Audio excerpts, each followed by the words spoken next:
Well, so this is YouTube. Interesting. I will tell you my tale then, mortals, in exchange for your worship. I am Lord Dregs, King of the Shadow, and soon to be the ultimate revered, immortal, and most powerful god.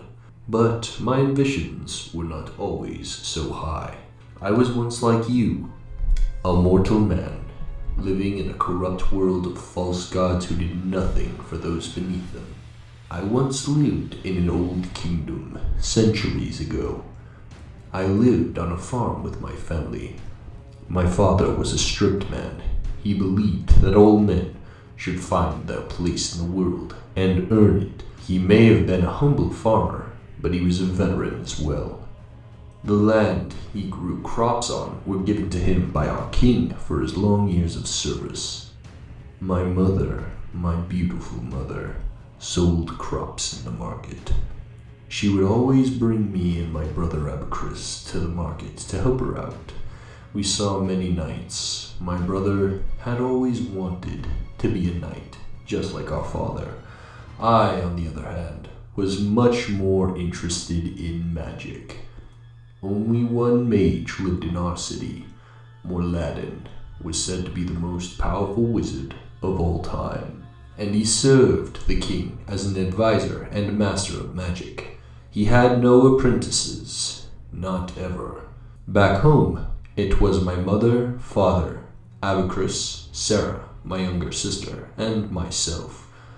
I was the oldest, Sarah the second, and then the runt came last. And together, we were all happy. The years began to take a turn for the worst, however, as the age of darkness was upon us. The devils and the demons had made an unholy pact to conquer our world. I was only 16 when the war with the demons began to tear into the reaches of our kingdom. My brother, who was 14, was far too young to join the military, but not I. It was my duty to join and defend the front lines as a common soldier, to the death with these beasts forged in fire and abyss. I only saw one battle. I was in a platoon with several rookie recruits under the command of a Captain Lucius de la Marcus. He was strong and noble, but a fool to think that children could survive in the front lines, facing archaic demons and infernal eviscerators. It could not be done. My squad was annihilated in moments, and I was gripped with fear.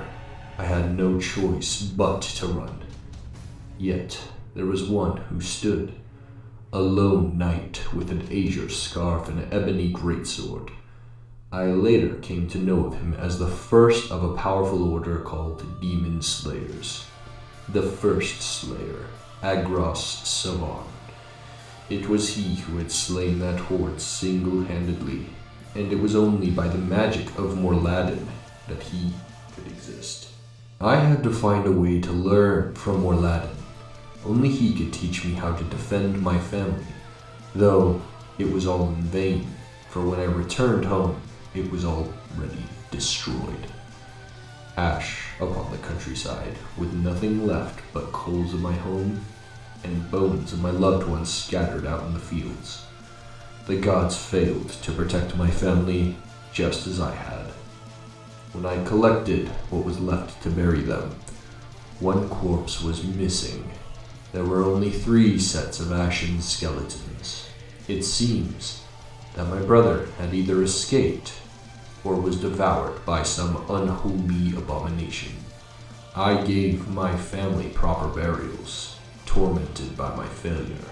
Only one thing was left that I could recover, a small wooden carving my brother had given me with the 2 of us together.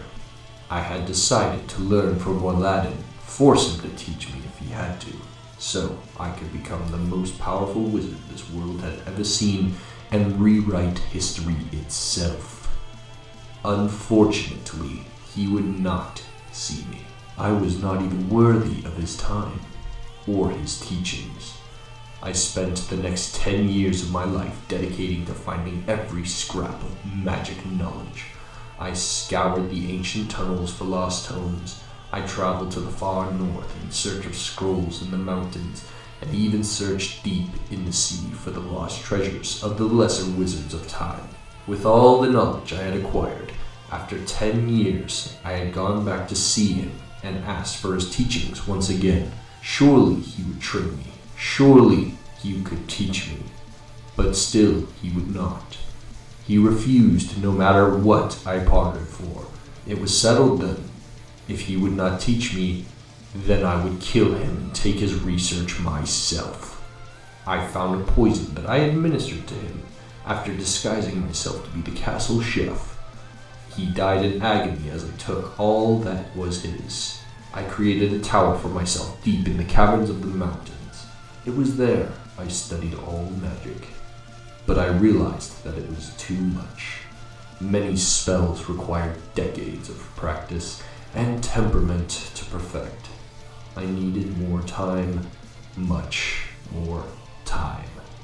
So I sought out lichdom, the magical process of undeath.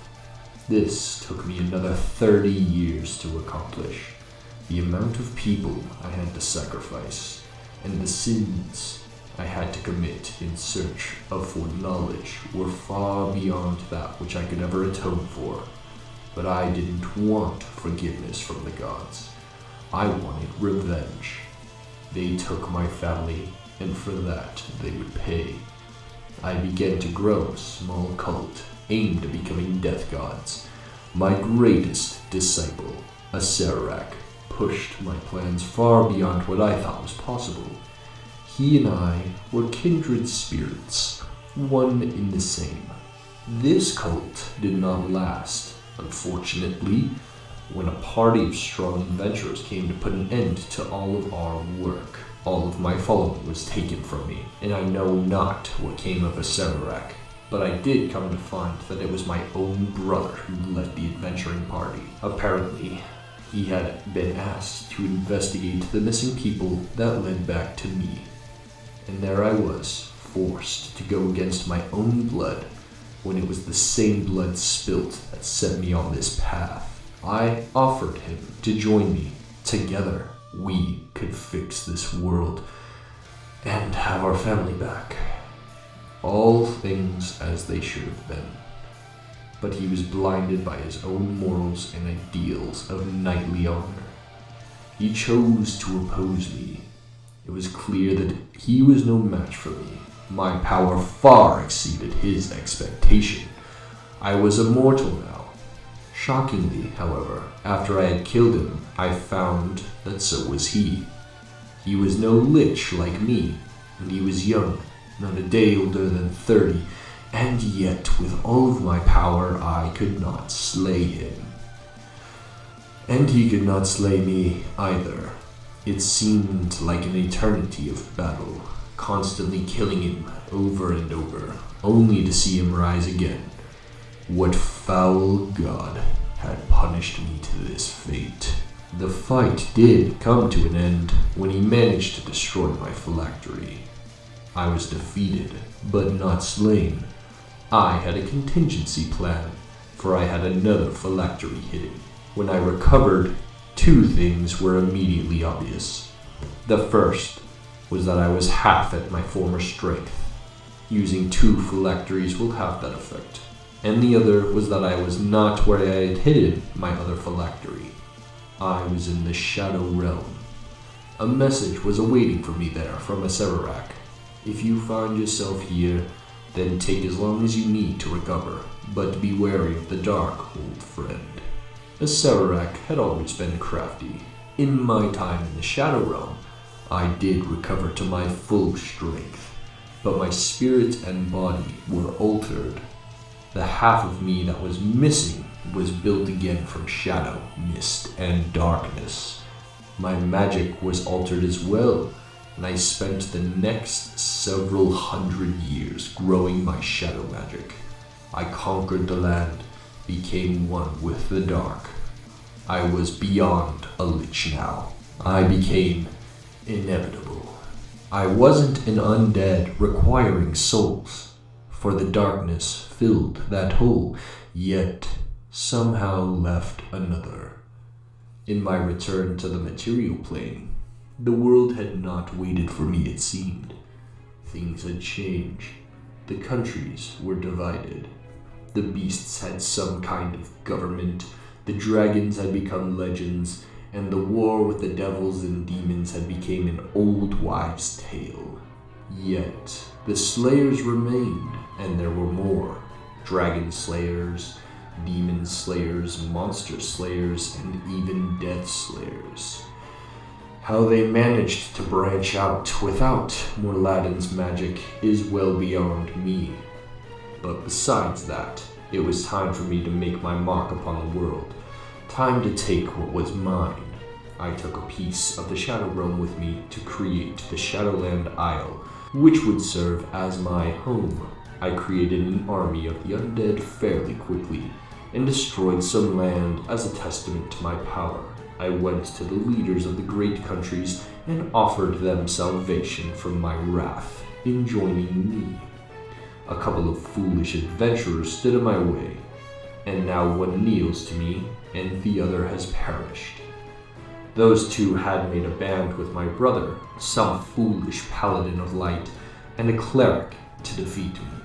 But it was my plan that they would kill me. When they killed me, I would tamper with the fabric of the world with my shadow magic from beyond the grave. I put all men in their place beneath me, taking the stamina of the gods from them. My following had grown considerably larger. I had pulled great leaders to my side, and in death I could reap the souls of my foes from their fate and make them my allies. Tarulvar has risen to the ranks to serve me well as Shiro NieR. My resurrection has been postponed, but all in good time. For now, I have traversed into hell itself, to change the order of things here. It was the devils who brought me here, so it should be them who carry me beyond the gods. A devil named Bane has given me his loyalty in exchange that I raise him to godhood as well. A small price to pay, but a devil god under my rule only aids my plan. Soon, it will be time to return to the material realm, and I will bend it to my will entirely, then face the gods. But first, I must take care of something. And here they come now. Farewell, and remember, you serve me now.